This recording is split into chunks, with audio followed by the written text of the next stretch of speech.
Donc, en 2022, j'ai rencontré quelqu'un dans l'exercice de mes fonctions, donc au travail.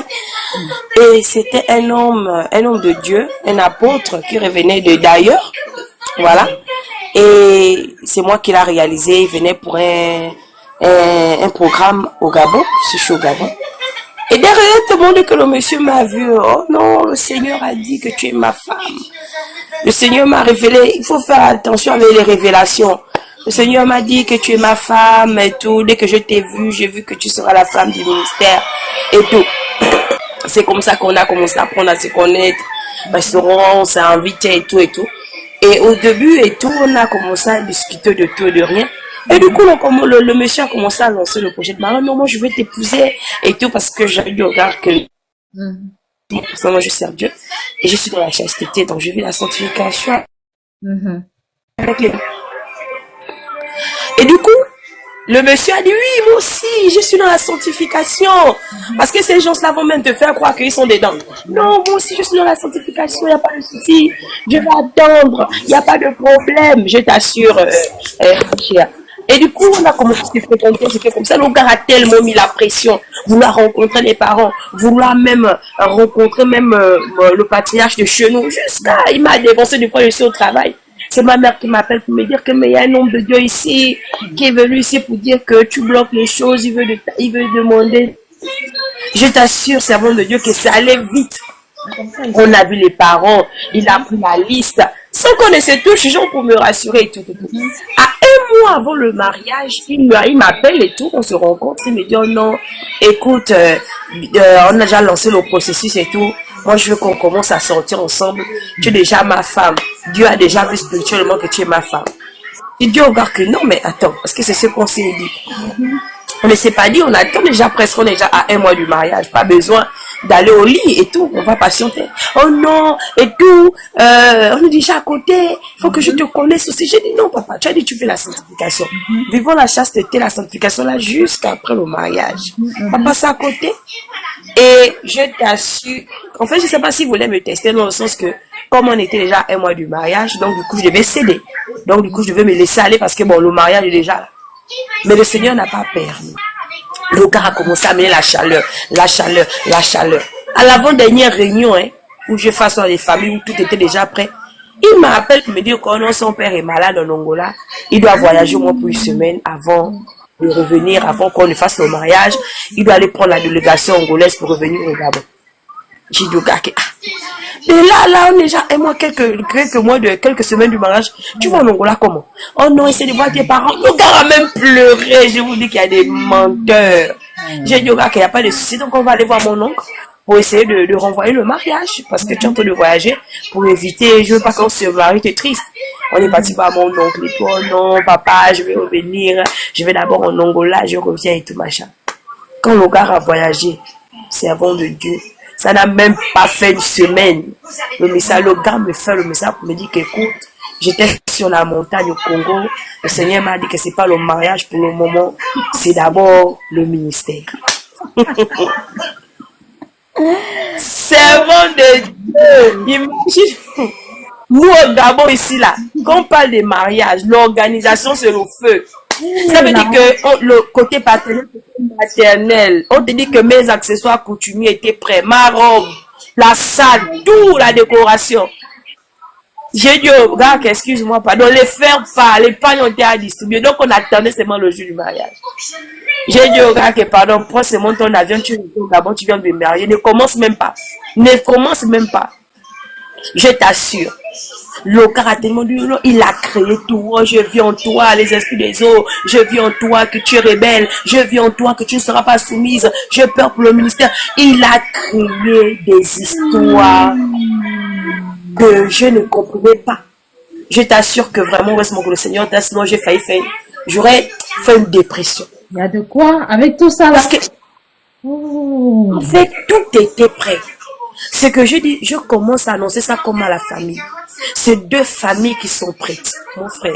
Je dis que pardon, Gabon, c'est pas comme chez vous au Congo, peut-être en Angola, peut-être que vous êtes comme ça.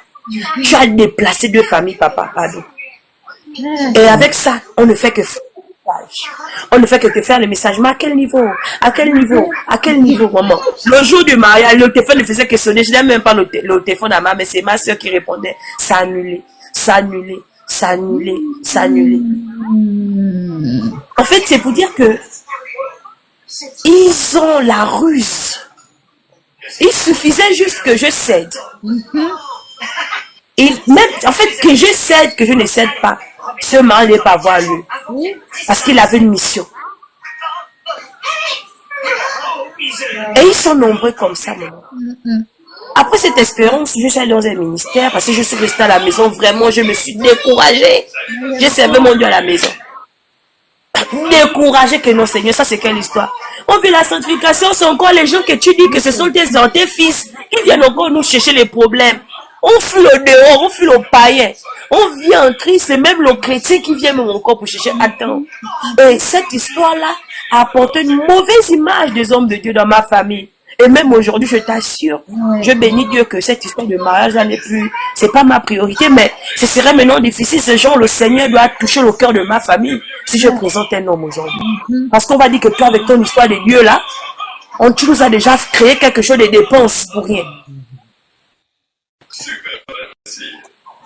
Alors une soeur m'amène dans une église, c'est carrément récent. Et dans l'église, c'est un homme de Dieu, un prophète, il n'est pas marié. Il présente une fiancée. Donc nous, quand on vient à l'église, on voit que c'est la fiancée de l'homme de Dieu. Entre-temps, maman, racheté de Dieu, je t'assure que dans l'église, là, peut-être il a fait des 7 copines. Qui sont ses copines? Et des mamans, genre des personnes qui dépensent. Donc, comment j'arrive dans l'église et tout, je suis là, je viens comme tout le monde à l'église et tout. Mais au fur et à mesure, je vois l'homme de Dieu commence à vouloir me faire les avances. Et je dis au monsieur que non, papa. Moi, personnellement, là, tu me vois là. Moi, je suis dans une position avec Dieu. Donc, si toi, en tant qu'homme de Dieu, tu es prêt à faire les choses selon Dieu, on va marcher selon Dieu. Regarde, dit non, tu sais, moi, je suis un homme de Dieu. Moi, je suis un homme de Dieu. Si tu sors même avec moi, tu es sanctifié. Je dis non, non, non. Je dis la Bible décrit que l'évêque soit marié d'une seule femme. Il n'a pas dit que l'évêque ont les copines. Il a dit que l'évêque soit marié d'une seule femme. Donc, tu n'es pas marié. Il faut que tu te maries. D'abord, la charge que tu as t'ordonne à être marié. Et si tu es marié, il faut que tu aies une seule. Je vois que tu as déjà une fiancée que tu as présentée. Encore l'état même de fornication. Je n'ai pas envie d'attaquer là-bas. Pour ne pas dire que je vous juge. Mais de là encore à venir me faire des avances, attendons un moment donné. Les mois passent, maman. Un jour, j'arrive à l'église comme ça, je trouve une maman de l'église, une belle femme. Mais qui dépense souvent pour l'église, les offrandes, la machin, en train de pleurer derrière l'église. Ce que les gens disent là, c'est une réalité de mon temps. Je pose la question à maman, que maman passe. Maman, pourquoi tu pleures? Elle me dit non, moi je suis venue dans cette église pour être la femme de l'homme de Dieu. Aujourd'hui, je suis blessée parce que l'homme de Dieu a fiancé une autre femme devant moi. Entre-temps, il m'a pris de là où j'étais pour être sa fiancée, pour être sa femme. Où tu me vois, là, on est venu me chercher pour être sa femme. Il m'a appelé pour que je vienne pour être la femme du ministère. Maman. Et la maman me dit que je découvre, quand je vais chez lui, que je ne suis pas la seule. Il y a tel, elle cite maintenant dans l'église le nom des copines que le prophète couche. Tel, donc une femme blessée. Une femme blessée, il faut faire attention. Elle a commencé à dire, ma soeur, voilà. Si aujourd'hui on est fatigué des églises et tout, voilà. Mais les personnes qui couchent avec elle sont dans l'église et elles se connaissent. Donc dans cette histoire, voilà, il y a même l'envoûtement. Je vous assure. Voilà pourquoi il faut avoir une relation avec Dieu. Il faut être préservé par le sang de Jésus. Il faut vraiment avoir une connexion personnelle avec Dieu. Parce qu'elles se connaissent, elles sont là, mais toutes sont conscientes que l'homme de Dieu couche avec nous. Si ce n'est pas le envoûtement, c'est quoi? C'est ça. Il les a Donc c'est un peu le témoignage que je voulais donner pour dire que aujourd'hui, je suis chez moi, je prie en intimité avec le Seigneur afin qu'il m'oriente une assemblée où lui-même va me conduire pour éviter d'être à un endroit, il n'y a pas la conviction. La Bible dit que tout ce qui n'est plus fait de conviction est un péché. Parce que quand tu arrives à un endroit où tu sens que les choses sont maintenant le contraire de la parole de Dieu, et surtout quand c'est la tête de l'église qui amène ce désordre, À un moment donné, tu te dis, mais tu nous emmènes où? C'est toi le leader, c'est toi celui qu'on est censé suivre. Est-ce qu'un aveugle peut conduire des aveugles? Donc, c'est ce qui détruit un peu l'église aujourd'hui. Regarde un peu le témoignage que la sœur a donné. Quelqu'un qui rencontre dans l'église. Et un témoignage comme ça, si tu n'es pas affermi avec Christ, vraiment, si ce n'est pas Christ qui est la base de ta foi et de ta conversion, automatiquement, tu rechutes, tu tombes. Tu vas te retrouver à répartir dans le monde parce que tu vas te dire que mais, je suis allé là-bas parce que je me disais que là-bas, il y a la vérité, mais bon, avec tout ce qui se passe. Donc, vraiment, c'est le témoignage que je voulais donner afin de fortifier beaucoup, que nous fassions vraiment attention. Ils sont beaucoup de loups déguisés en agneau là. Donc, faisons vraiment attention. Voilà. Donc, c'était un peu ça. Amen. Merci pour ton témoignage, ma soeur. Que Dieu te fortifie. J'imagine. Moi, tel que je suis sensible là, si ça m'arrivait. Oh, Seigneur, j'ai dit, Seigneur, s'il te plaît, appelle-moi. Je veux mourir. Seigneur, s'il te plaît, je peux pas me suicider, mais Seigneur, s'il te plaît. C'est quoi ça? C'est quoi ça? C'est quoi ça?